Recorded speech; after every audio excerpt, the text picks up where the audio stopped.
রাজুকের গাফিলতিতে হাতিরঝিল এখন ময়লার ভাগাড়। নষ্ট হচ্ছে এর পরিবেশ, লেকে ফেলা হচ্ছে ময়লা আবর্জনা, চুরি হয়েছে সড়ক বাতি, ভেঙে গেছে ওয়াকওয়ে।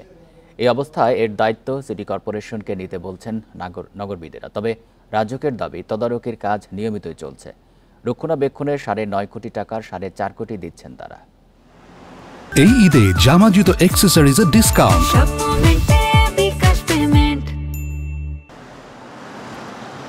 রাজধানীর হাতিরঝিল, বুক ভরে একটু নিঃশ্বাস নিতে এখানে আসেন নগরবাসী। নাগরিক কোলাহল থেকে খোঁজেন খানিকটা স্বস্তি। তবে সম্প্রতি হারিয়েছে সেই জৌলুস, পরিণত হয়েছে যেন ময়লা আবর্জনার ভাগাড়ে। ল্যাম্পপোস্ট আছে, চুরে গেছে সড়ক বাতি, ভেঙে গেছে ওয়াকওয়ে, ফোয়ারাটি নষ্ট অনেকদিন। সন্ধ্যার পর বসে মাদকের আড্ডা, প্রায়ই ঘটছে ছিনতাই, লেকে মিলছে মরদেহ।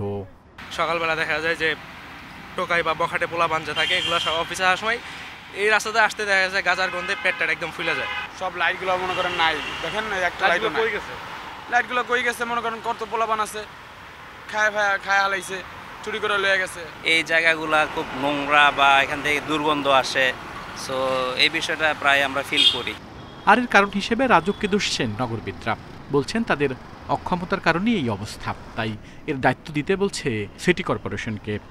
সিটি কর্পোরেশনের দেখভাল, পরিষ্কার পরিচ্ছন্নতা করার সিস্টেমেটিক ইনস্টিটিউশনালাইজ কাঠামো রয়েছে, যে কাঠামো রাজুকের নাই।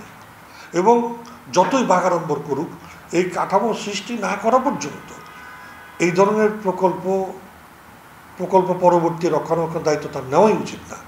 তবে রাজুকের দাবি, হাতিরঝিলের পরিবেশ ঠিক রাখতে নিয়মিত কাজ করছেন তারা। এরই মধ্যে সংরক্ষিত করা হয়েছে কিছু জায়গা, দ্রুতই ঠিক হবে ওয়াকওয়ে। এখানে আদালতের একটা ভার্ডিক্ট আছে, সে ভার্ডিক্টটা মেনেই আমরা হাতিরঝিল ডেভেলপমেন্টটা আমরা অব্যাহত রাখবো। সিটি কর্পোরেশনের কাছে হস্তান্তরের বিষয়টা, এটা তো আমাদের নীতিগত সিদ্ধান্ত, এই বিষয়ে অ্যাকচুয়ালি আমার মতামত দেওয়ার সুযোগ নাই। রাজুক বলছে, হাতিরঝিল রক্ষণাবেক্ষণে বছরে খরচ প্রায় 9.5 কোটি টাকা। দোকানপাট, পরিবহন ও অন্যান্য খাত থেকে বছরে আসে 5 কোটি টাকা, আর বাকি 4.5 কোটি টাকা দিচ্ছেন তারা। আল আমিন হোসেন, ইন্ডিপেন্ডেন্ট নিউজ, ঢাকা।